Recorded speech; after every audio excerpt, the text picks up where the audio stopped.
Meu nome é Paulo Rodrigues, sou professor de História e nessa aula, voltada ao 9º ano, nós vamos estudar um tema muito relevante, muito importante, que é a Segunda Guerra Mundial. Eu espero que vocês gostem. Muito bem, a unidade temática que esse tema está inserido é totalitarismo e conflitos mundiais, né? O objeto de nosso conhecimento é a Segunda Guerra Mundial, seus antecedentes e os principais acontecimentos. A habilidade que está inserida é essa aqui, né, no nosso currículo, referência.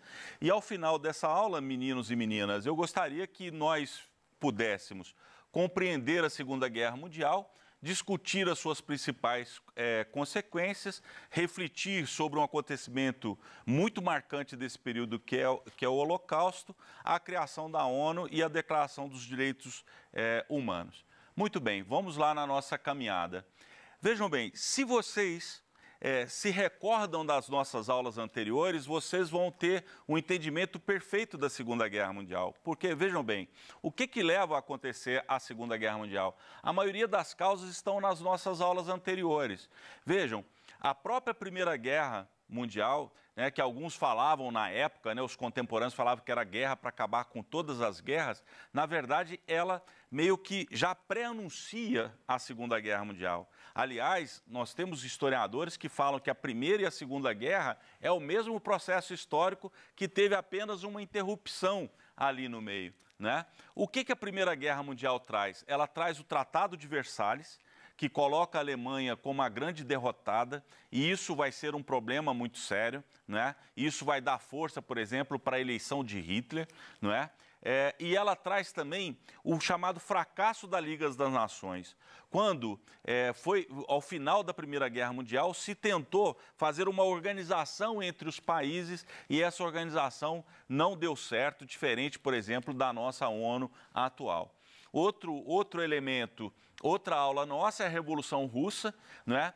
Que é a primeira revolução socialista ocorrida até então, que traz, principalmente para o continente europeu, a ameaça socialista, né? As elites passam a temer que outros países também se tornem socialistas, e a própria criação da União Soviética, né, meninos e meninas, que vai ser um ator fundamental na Segunda Guerra Mundial, e vocês vão entender por quê.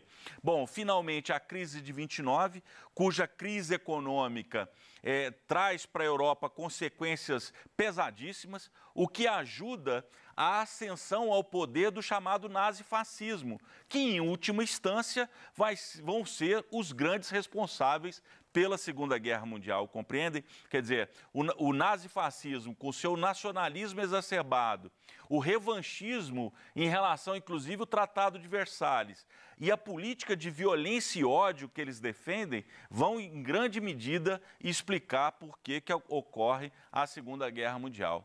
Bom, eu trago algumas fotos, algumas imagens, né, para a gente ilustrar isso.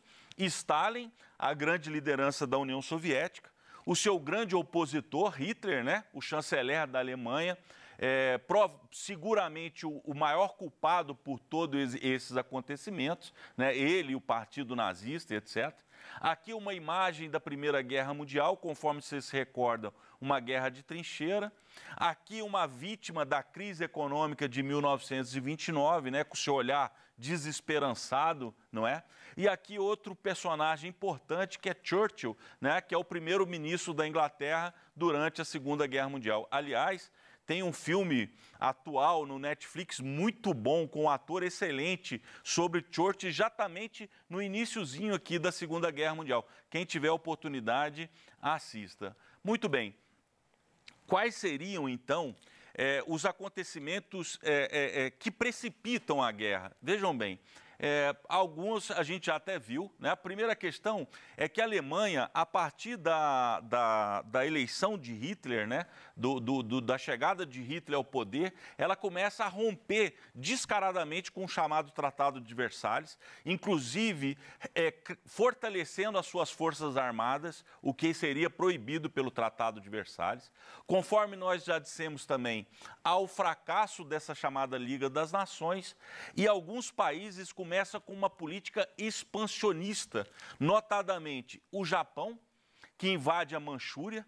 Tem muitos... Manchúria é ali na Ásia, né, próximo à China, etc.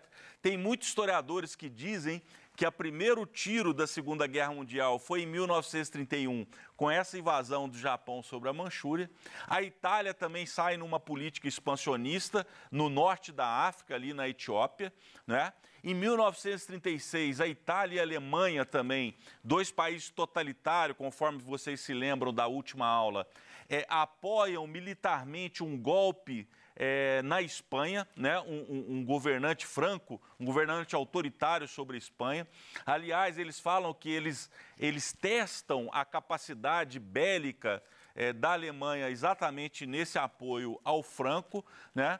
E a Alemanha, através de uma política que ficou conhecida como política do espaço vital, defendida por Hitler, ele dizia que a Alemanha tinha que ser grande, né? Porque o seu povo, a sua raça era grande, então eles precisavam de um espaço vital, começa também a fazer uma política de expansão, Renânia, Áustria, Tchecoslováquia, etc. Muito bem. E nesse contexto, pessoal, infelizmente, a França e a Inglaterra ficam numa posição que ficou conhecido como política de apaziguamento, colocando panos quentes, não enfrentando essas políticas adotadas tanto pela Itália como principalmente pela Alemanha.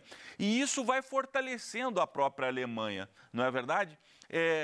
Entre outras razões, essa política do apaziguamento, em primeiro lugar, porque tanto a Inglaterra quanto a França tinham muito medo que a Primeira Guerra se repetisse, né? Porque eles tinham perdido muitos soldados na Primeira Guerra. Mas tinha uma outra razão também para não ir tão contra ao nazifascismo, porque eles achavam que o nazifascismo era também uma barreira contra o crescimento do socialismo, compreendem? Então, essa política do apaziguamento acaba deixando com que Hitler fique à vontade, não é? E, para surpresa geral de todas as nações, Hitler e Stalin fazem um pacto de não agressão em 1939, e esse pacto libera as forças alemãs para uma nova anexação que agora sobre a Polônia, em setembro de 1939. A Alemanha invade a Polônia, aí chega no limite. Finalmente, a França e a Inglaterra declaram guerra à Alemanha, então começa-se a Primeira Guerra no início de setembro de 1939, e a Alemanha surpreende o mundo com uma tática de guerra que ficou conhecida como Guerra Relâmpago, ou Blitzkrieg, né? Eles soltavam as suas forças aéreas, né, sobre o inimigo primeiro, depois eles liberavam os tanques, né, os famosos Panzer, sobre os pontos mais fracos desse inimigo e depois vinham com soldados e rendiam a nação. Essa era a chamada Guerra Relâmpago, que foi uma tática muito vitoriosa. Tanto é assim que você tem vitórias sucessivas dos alemães até a derrota surpreendente da França, muito rápida, em junho de 1940. Então, um ano depois de começar a guerra, o Hitler dominava praticamente o conjunto da Europa Ocidental, restando apenas como resistência a Inglaterra, que fez uma resistência heróica à própria Alemanha nesse período. Vejam aqui as fotos, não é? Aqui o exército nazista desfilando na Champs-Élysées, lá em Paris, né, o Arco do Triunfo ao fundo, e aqui Londres bombardeada, castigada pelas forças alemãs, tudo isso ocorrendo aqui em 1940. Muito bem, em 1941, esse cenário muda radicalmente, porque Hitler comete talvez o seu maior erro. Ele rompe com o pacto de não agressão à União Soviética e invade a União Soviética. E, por outro lado, também um outro acontecimento muito importante, em dezembro de 1941, o Japão, por questões econômicas e interesses expansionistas, acaba atacando os Estados Unidos, o famoso ataque à base de Pearl Harbor, né? Tem até um filme legal sobre isso também, se vocês tiverem oportunidade, assistam. Então, em 1941, tanto os Estados Unidos quanto a União Soviética entram formalmente na guerra. E aí a guerra se torna efetivamente mundial. E aí se faz o conjunto de alianças que ficou marcado nesse período. De um lado, os países do eixo, Alemanha, Itália e Japão, não é? de outro lado, chamados países aliados, Inglaterra, França, Estados Unidos e União Soviética. É claro que de um lado e de outro aqui, outros vários países participaram desse conflito, inclusive o Brasil vai participar aqui ao lado dos aliados, né? Então, realmente, a guerra se torna um conflito mundial. Então, conforme nós dissemos, quer dizer, a partir de 1941, na maior operação de guerra, talvez, da história, a Operação Barbarossa, os alemães invadem a União Soviética. A União Soviética recebe um ataque ferocíssimo da Alemanha. Aliás, a União Soviética é o país que mais sofreu perdas durante a Segunda Guerra Mundial, algo em torno de 24 milhões de mortos, imaginem o que é isso, não é? Quase 50% de todas as perdas do conflito, mas em compensação também a União Soviética é o primeiro país a impingir uma derrota sobre Hitler, que até então só tinham colhido vitórias, né? A famosa Batalha de Stalingrado, que é uma batalha que marca a primeira derrota de Hitler e dos alemães, e muitos historiadores falam que a Batalha de Stalingrado, que termina em 1943, com a rendição do exército alemão lá no território russo, é o início do fim para a Alemanha nazista, né? Essa batalha é realmente muito significativa, mas tinha outras, a Batalha de Moscou, a Batalha de Kursk, etc. Uma coisa que eu queria chamar a atenção de vocês, meninos e meninas, que no início também desse processo de invasão da União Soviética é quando os alemães começam o que eles chamavam de solução final, ou seja, solução final do caso judeu, ou seja, o Holocausto, né? A maior máquina de crime de guerra já perpetrada na história da humanidade, que é você matar homens, mulheres, crianças inocentes pelo simples fato deles serem de uma outra etnia. Um crime absurdo que até hoje a gente tem que se revoltar contra ele. Não é verdade? Muito bem. Em 1943, então, a Alemanha começa a perder na União Soviética, os aliados conseguem invadir a Itália. Aliás, nessa invasão que os brasileiros vão participar, através da FEB, né, com os soldados, lembram da aula passada de Getúlio Vargas? É aqui que os soldados brasileiros vão participar. Em 1944 tem o famoso dia D, né, que é o desembarque das tropas aliadas na praia da Normandia, na França, para tentar desocupar a França dos exércitos nazistas. Muito importante esse acontecimento também, porque você cria duas frentes, né? A partir de então, o Hitler tem tanto que lutar contra a União Soviética de um lado, quanto lutar com os aliados do outro. E esse conjunto de ataques, né, de um lado pelo leste e pelo oeste, vai levar à derrota definitiva dos alemães em maio de 1945, com o consequente suicídio de Hitler. Muito bem, aqui algumas imagens. Aqui, atiradores no telhado da cidade de Stalingrado, naquela batalha que a gente mencionou. Aliás, quem tiver interesse, assista Círculo de Fogo, que é um filme muito legal, falando da história dos snipers russos contra os exércitos alemães. Aqui uma Berlim totalmente destruída, não é, pelos bombardeios dos aliados, né? E aqui a famoso desembarque do dia D. Mais uma dica de filme, vocês me perdoem, mas assim, é porque tem bons filmes sobre a Segunda Guerra Mundial. Aqui tem o Resgate do Soldado Ryan, que é um filme do Spielberg, que é bastante interessante também, quem tiver interesse de ver. Pois muito bem, se nós falamos lá da Europa, no Pacífico está tendo também um conflito muito importante entre os Estados Unidos e o Japão, não é? Os Estados Unidos acaba se sobrepujando sobre o Japão, mas a resistência do japonesa é muito severa, eles não se entregam, não é? Até que, em início de agosto de 1945, os Estados Unidos resolvem jogar as duas famosas bombas atômicas em duas cidades japonesas, Hiroshima e Nagasaki. Então, em questões de minutos, duas cidades são praticamente destruídas no cenário, e a partir dessa questão e de outras, né, acaba tendo a rendição do Japão e o final da Segunda Guerra Mundial. Pois muito bem. Infelizmente, não dá para a gente entrar em detalhes, né, das batalhas, vocês me perdoem, porque o tempo nosso é muito curto, mas eu queria chamar a atenção, então, após a derrota, né, do chamado eixo, né, da Itália, Alemanha, Japão e seus aliados, quais são os desdobramentos trazidos pelo final da Segunda Guerra Mundial, né? Primeira questão, conforme nós dissemos, com a vitória dos aliados, aqui, os campos de concentração do Holocausto são revelados para o mundo, não é? Os crimes de guerra são revelados para o mundo, que causa... todo mundo fica estupefato daquele grau de violência que foi desencadeado. O mundo também passa a ter uma outra configuração geopolítica, principalmente com o crescimento dos Estados Unidos com a União Soviética.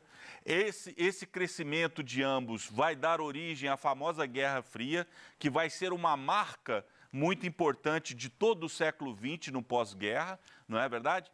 Conforme nós dissemos, o horror ao que aconteceu nessa guerra leva à criação da ONU, né? Que está aí até hoje, uma tentativa de unificação dos países para evitar que isso ocorra novamente.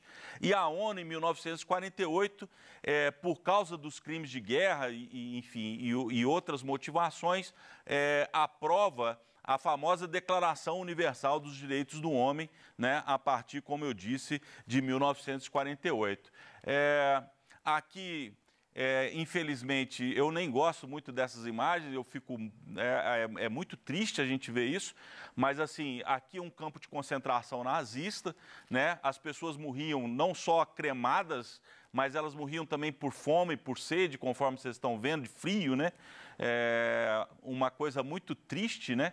Pessoas civis que não eram soldados nem nada. Aqui, crianças também. Aliás, por falar em criança, tem também um outro filme legal, que é O Menino do Pijama Listrado, se não me falha a memória, que é um filme sobre o Holocausto, não é verdade? Aqui, isso me lembra também um filme maravilhoso que tem na Netflix chamado A Lista de Schindler, que eu acho que todos vocês deveriam assistir, que é um filme belíssimo, que retrata um pouco os absurdos, né, perpetrados pelo nazifascismo contra o povo judeu. Já que nós estamos dando dica, um último, que é O Pianista também, que é um filme maravilhoso. E aqui, então, além dos campos de concentração, uma imagem, né, da explosão nuclear no Japão, lá no início de setembro de 45, trazendo também o horror e a ameaça das bombas, das armas nucleares para o mundo. Bom, pessoal, já indo para o encerramento da nossa aula, eu trago uma frase do Peter Burke, que eu gosto muito, que ele diz que a função do historiador é lembrar a sociedade daquilo que ela quer esquecer. Nós temos que lembrar dos horrores acontecidos na Segunda Guerra Mundial para que isso nunca mais se repita, não é verdade? É necessário lembrar, inclusive, para que nós possamos valorizar os nossos direitos como seres humanos, todos os nossos direitos, né? Valorizar também a paz e a humanidade que nos une, né? Então, eu acho que é muito importante a gente estudar um acontecimento tão grave, tão doloroso como esse, para que a gente resgate a nossa humanidade. Bom... Esses aqui foram os autores que nos ajudaram nessa caminhada. Nós poderíamos ter passado aqui horas falando sobre a Segunda Guerra Mundial, que é um tema muito interessante, mas infelizmente nós não temos tempo. Eu espero que vocês aprofundem os estudos com os professores de vocês, por meio do PET, não é? Muitos bons estudos para vocês e muito obrigado a todos e todas.